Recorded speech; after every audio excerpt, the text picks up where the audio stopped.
Assalamu alaikum wa rahmatullahi wa barakatuhu.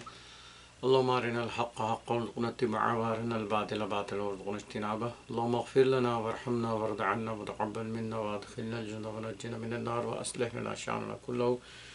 Today inshallah we'll recite Hadith 2417 in Mishkah Sharif.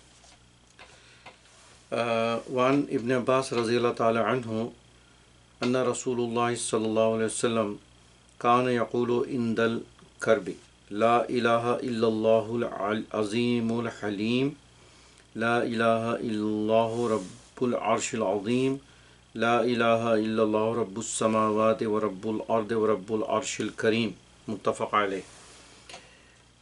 In this beautiful narration, Ibn Abbas radiyallahu ta'ala anhu reported that Rasulullah has says, in any situation of any anguish or pain, Rasulullah recite this dua, and this is the dua that Rasulullah recite: La ilaha illallahul azimul halim, La ilaha illallah rabbul arshil azim, La ilaha illallah rabbus samawat wa rabbul ardi wa rabbul arshil kareem. So memorize this dua and recite in any anguish or any kind of sadness or any pain. That's the sunnah of our beloved Prophet. And the translation of is that Allah is Azim and Halim.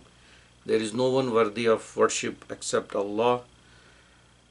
Allah subhanahu wa ta'ala is the owner of Arsh Azim, and there is no one worthy and worship of other than Allah, worthy of worship other than Allah. And Allah subhanahu wa ta'ala is the one who created the heavens and the earth. And Allah subhanahu wa ta'ala has Arsh Kareem, and there is no one worthy of worship except Allah subhanahu wa ta'ala. So we make dua that Allah subhanahu wa ta'ala keep us reciting this dua in any kind of situation which is not suitable to us. So the most important lesson from this hadith is that Rasulullah is teaching us that in any situation which is not suitable to you, your caretaker is Allah subhanahu wa ta'ala. Your sustainer is Allah subhanahu wa ta'ala. Your creator is Allah subhanahu wa ta'ala. And Allah subhanahu wa ta'ala has all the authority and all the control to take you out from the situation. So you return, you call back only to Allah subhanahu wa ta'ala. Rasulullah is teaching us 3 times. Rasulullah is saying La ilaha illallah, La ilaha illallah, La ilaha illallah. And then he's glorifying Allah subhanahu wa ta'ala Azimul Halim. Then he's glorifying Allah subhanahu wa ta'ala Rabbul Arshil Azim. And then he's glorifying Allah subhanahu wa ta'ala Rabbus Samawati wa Rabbul Ard and Rabbul Arshil Kareem. So the issue of Tawheed is highlighted in the dua, because people go astray when they get into a situation in which they feel like that they cannot come out of this situation without someone help. In this aspect, we need to know that actions of doing something to come out from a situation, if someone can help you, you should ask for help. But the only authority and the only power which can bring you out from any situation is Allah subhanahu wa ta'ala.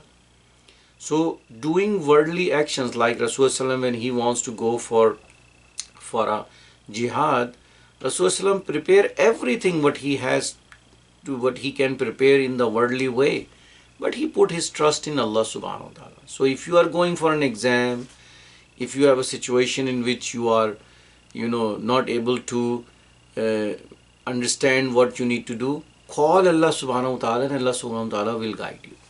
وآخر دعوانا أن الحمد لله رب العالمين.